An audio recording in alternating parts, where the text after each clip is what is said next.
দায়িত্ব নেয়ার পর প্রথম কার্যদিবসে সচিবালয়ে আজ অফিস করছেন নবনিযুক্ত মন্ত্রী ও প্রতিমন্ত্রীরা। শপথ গ্রহণের পর আজই প্রথমবারের মতো নিজ নিজ মন্ত্রণালয়ে গিয়ে কার্যক্রম শুরু করেছেন তারা। আয়োজন করা হয়েছে বিভিন্ন বৈঠকের।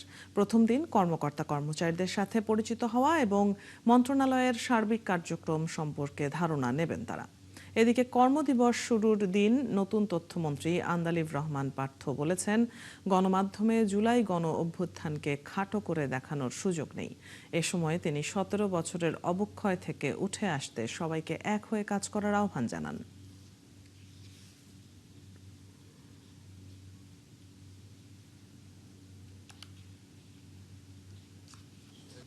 টেলিভিশনের লাইসেন্স কারা দিয়েছে, কাদের কথা বলতে হবে সেই যে মনে করিয়ে দেওয়া, হাত বেঁধে দেওয়া সাংবাদিক। তার মধ্যে থেকেও আমরা যতগুলি খবর পেয়েছি, আমরা যা যা খবর পেয়েছি সরকারের বা সবকিছু যে দ্য ওয়ে দে ফেইল্ড ওই সময় আর কি, বা যে অ্যাট্রসিটি বা যে অত্যাচার বা যেভাবে গণতন্ত্রের মুখ বন্ধ করা হয়েছিল, অন্যান্য যা যাই আছেন সংবাদ মাধ্যমের মাধ্যমে কিন্তু আমরা জানতে পেরেছি।